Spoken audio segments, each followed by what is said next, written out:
Good evening, everyone. This is the news, and President Ford wound up his second trip to West Virginia this evening. Appearing at a Republican fundraising dinner in Charleston, he vowed that the United States will never become dependent on foreign energy sources, and he blasted away at Congress for bogging down efforts to make the United States independent concerning energy. President Ford seems to be a terrible national leader, at least if you're listening to a Democratic hopeful. Former Georgia Governor Jimmy Carter says Ford spends too much time traveling around the country instead of running the government. He made his comments at an Oklahoma City news conference today, and Ronald Reagan says it's just going to be a matter of time now. He'll make the big announcement in 2 weeks. November 20th, set as the date when he intends to announce whether or not he's going to run for president. Reagan plans on holding a big news conference in Washington on that day. In Wheeling, the strike by students at the West Virginia Career College seems to be dwindling off this evening. Only 7 students were on the picket lines today, demanding that conditions at the school be improved. Some of the students who have crossed the picket line are really upset with those 7 holdouts, and there were confrontations such as this on the street. And the two groups almost got into a fist fight today.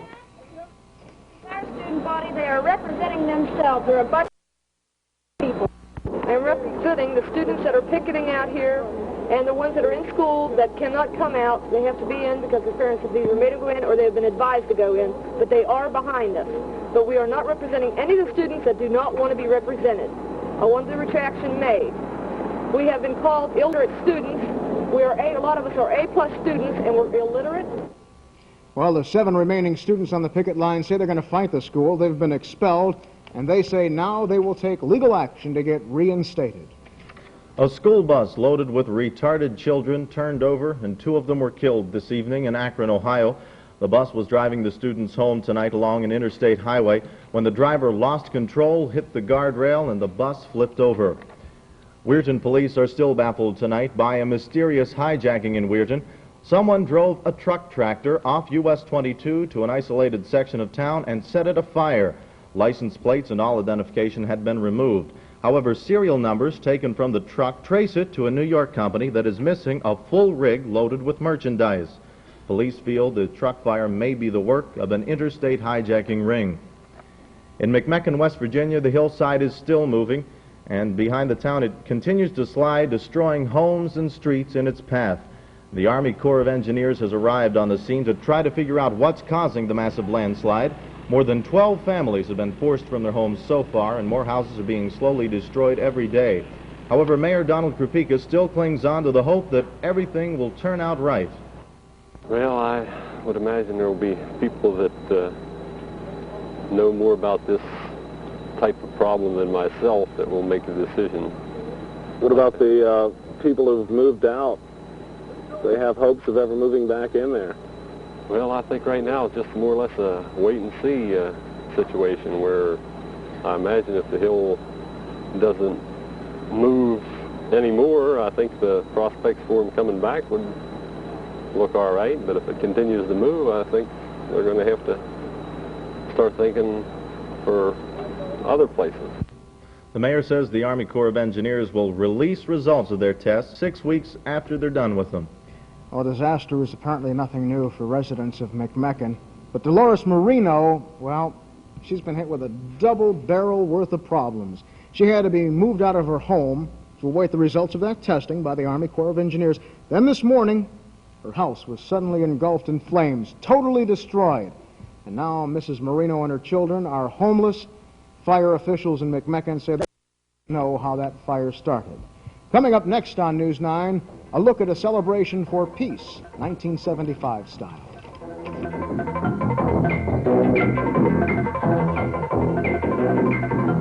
Last year, next year. Hello, nice person. Would you like to try my salami? Try it and you'll say, Land sakes, Sam Mackey, where did you get such good stuff? from Superior's. Same folks who make Frankie's, the Keener Wiener, and my kielbasa and my sausage, and all these deli meats. Superior Meats makes them good. Good price, too. Even crazy old Maud Frickert likes them. Like Maudie says, You give me the good Superior stuff, Sonny, or I'll give you a knockwurst in the head.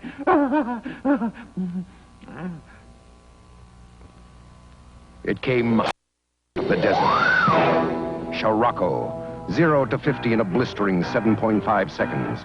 Front-wheel drive, like the wind it's named after. It took people by storm. 39 highway miles per gallon, 25 in the city. Scirocco for 76. So sleek of look, it causes a storm even standing still. Scirocco by Volkswagen. It will take you by storm. Dr. Henry Kissinger, the Secretary of State in the United States, is known for his shuttle diplomacy in the Middle East. However, his words tonight in Pittsburgh were not along the diplomatic vein. He went after the oil-producing nations. He noted that the sharp rise in oil prices came after the Middle East War of 1973, and he blamed the oil producers. He calls it a direct challenge to the industrial democracies of the world. And Kissinger also went to say that in the United States, the increase has cost over 500,000 jobs and resulted in a $10 billion dent in the U.S. national output. Well, today is Veterans Day, the official Veterans Day, at least according to state officials. The federal government celebrated theirs last month, but it meant a lot of celebrations around the tri-state. Steubenville had a program held in front of the Jefferson County Courthouse with all sorts of veterans organizations and bands on hand. Government offices around the tri-state were closed because of the holiday. They will be back open again tomorrow. You did get your mail service, so that's something to kind of count on. A lot of military brass was also at the Wheeling Lindsley Military Academy today. It was the rededication of that academy, and students were out in full military attire to commemorate the school. Also rededicating the school's, which is a statue of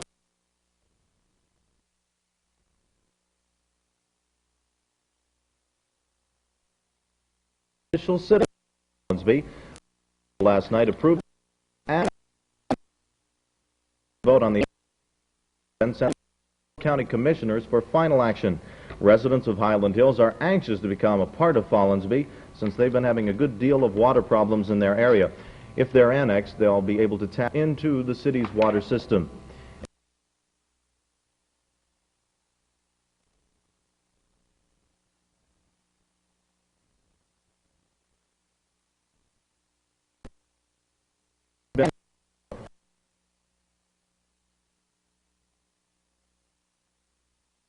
Handy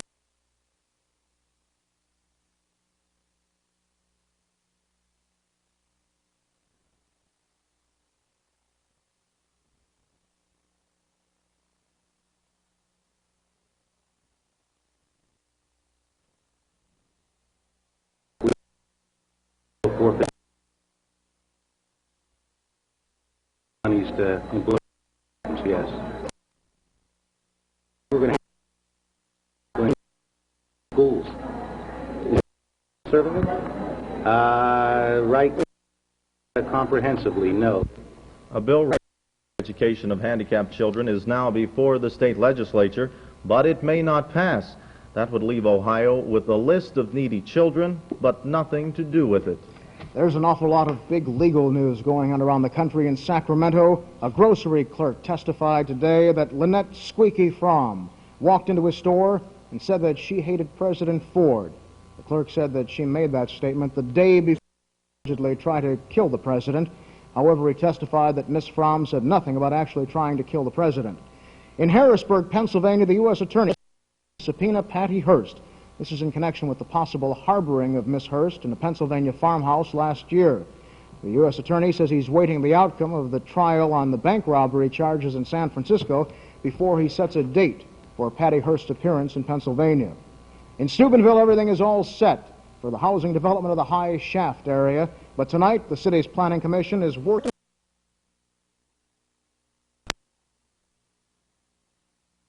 for the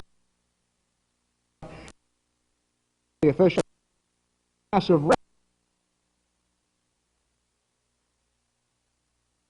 month.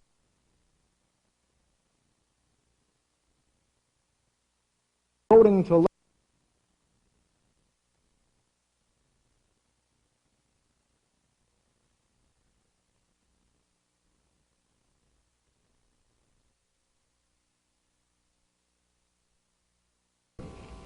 another look at the president's visit to West Virginia when News 9 continues.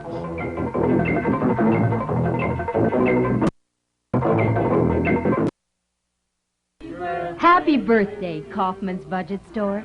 The savings found in all Kaufman's Budget Stores can make shopping a party occasion for you and your family. For example, men's cotton corduroy leisure suits in camel, bottle green, or brown were $39.98. Now during Kaufman's Budget Store birthday sale, you pay only $24.98. take a look at the many birthday values now being offered during Kaufman's Budget Store birthday sale. Jerry Spear is out to rock the boat with these 1975 Chevy and Pontiac prices. Monte Carlo Coupe, $44.95. Impala Custom Coupe, $41.50. Nova Coupe, $39.95. Catalina Sedan, $44.95. Bonneville Coupe, $49.95. Grand Prix Coupe, $52.94. There's only 65 of these All-American deals left, so hurry to Jerry Spear Chevrolet Pontiac, Route 2 in Wellsburg. The new Charmin is now here, but please... Hey, I can see the difference. Bigger puffs of softness. And I can feel the difference. Not even Charmin ever felt this irresistible. You can even hear the difference. It's more squeezably soft than ever. I don't care if you can see, feel, and hear the difference. Please don't squeeze the new Charmin. Oh, certainly, Mr. Whipple. Introducing new Charmin. So much softer you can actually see, feel, and hear the difference. Except for one arrest, authorities in Kanawha County this evening say that President Ford's visit to West Virginia went off without incident tonight. The president spent more than 3 hours at 2 state Republican fundraising dinners. One of them was a $1,000 a plate reception, the other a $100 a plate dinner. Governor Archmore, along with several other state Republican officials, were on hand to meet the president at the Kanawha County Airport. Moore was also there to see him off.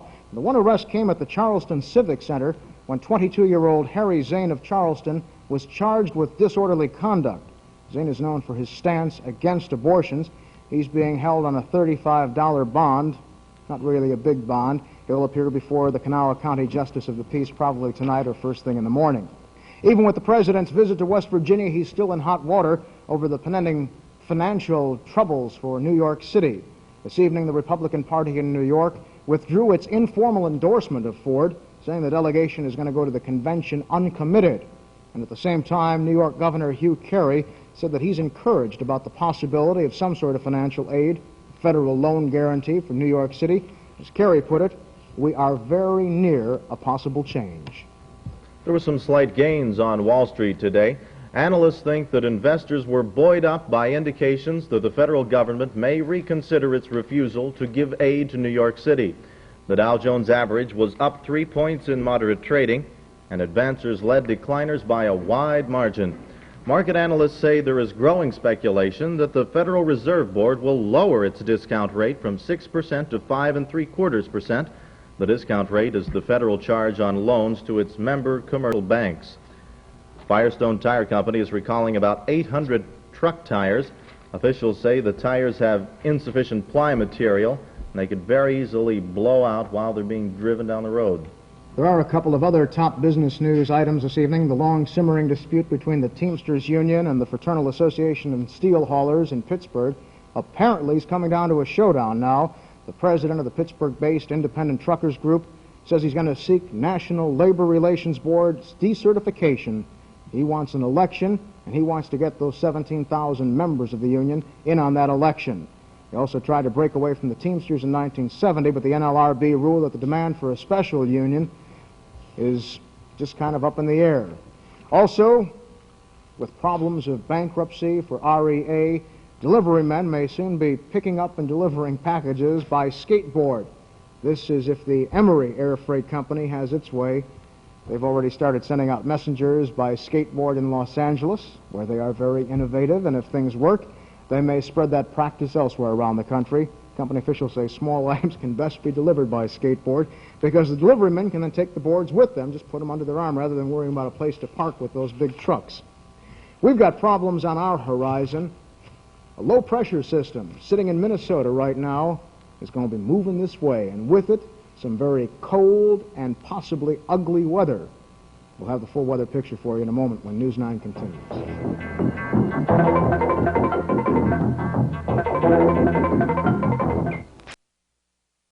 Can you name a beer that's been brewed by the same family for over 200 years and is still growing in popularity? A beer that has nearly doubled its sales in the past 7 years. A beer that people in other parts of the country are going out of their way to get. If you're a real beer lover, you've already guessed that we're talking about Stroh's. Try it and see why it's become one of America's best-selling beers. I'm Frank Blair with an energy report from Columbia Gas. Last year, our nation used twice as much natural gas as it discovered. That's alarming because America's natural gas shortage is critical. Columbia Gas points out that incentives must be provided so that drillers will take the financial risk to search for new gas. Over half of American industry's energy supply comes from natural gas. If American industry stops, America stops. That's something we can't afford. Well, we certainly thought last night at this time that we had seen the last of Indian summer. Today was kind of a repeat. Hold on to the memories of today and the warm weather with those 70-degree record-breaking temperatures because it can't last much longer. One very good effect that we had today was our air pollution index. The strong air coming up the Ohio River Valley has cleaned out the air. The air pollution index, again today, in the excellent range, coming in with a 78. Our weather for the next couple of days is going to be dominated by two systems. One is a high-pressure cell sitting over Virginia tonight, and also a small but very intense low-pressure system, which is up in Minnesota. It's going to move in by tomorrow night. Our 10 o'clock temperatures around the tri-state, 40 in East Liverpool, 41 in Pittsburgh, 47 in Morgantown, 50 at the Akron-Canton Airport, 42 in Wheeling, or rather Steubenville, 46 in Wheeling, and a 43 reported in the Zanesville-Cambridge area. Right now, it's cool, but it is going to diminish and diminish rapidly. Let's take a look at our stats for today, see how we did, because it was a very nice day. As people celebrate the holiday, Veterans Day, we had a high today, a record breaker, 72 degrees. Record for this day previously was 71, set in 1949. The normal, 51 degrees. Our overnight low was 47, well above the normal low of 34. We did have a record low of 20 back in 1957. Present temperature right now 42 degrees, humidity 51%, winds out of the southeast at 6 miles an hour, barometric pressure 30.07, and it's falling. Now, the winds are coming out of the southeast, and here is why.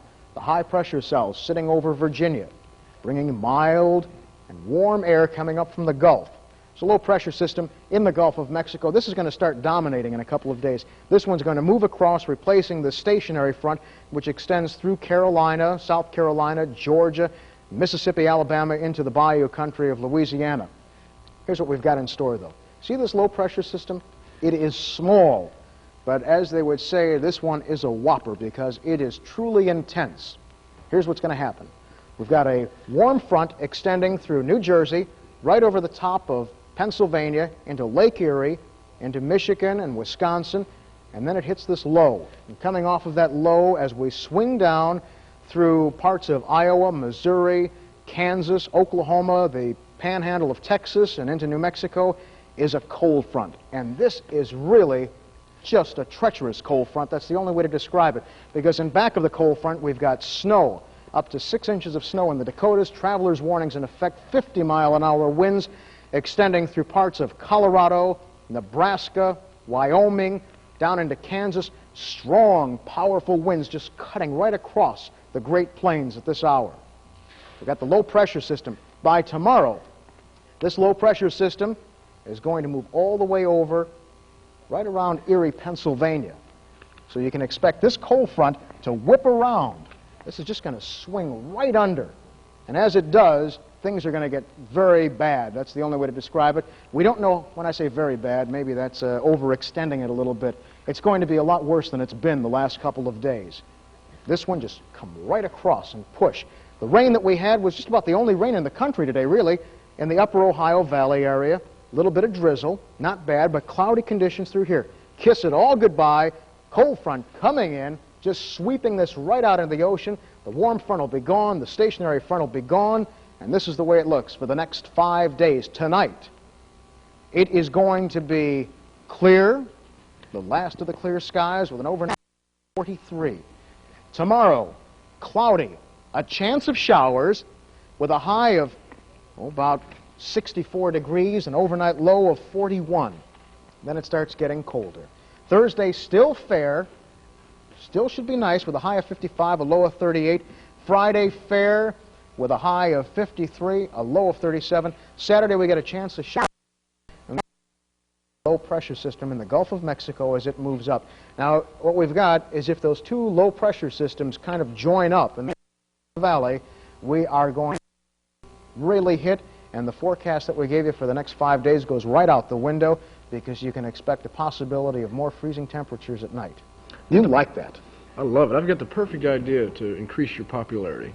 Make it warm all the way up to Christmas Eve, then predict a snowstorm. And snow on Christmas Eve. People will love you. What a gem of wisdom. Even I could learn to really like you if you could do Really? that. Yeah.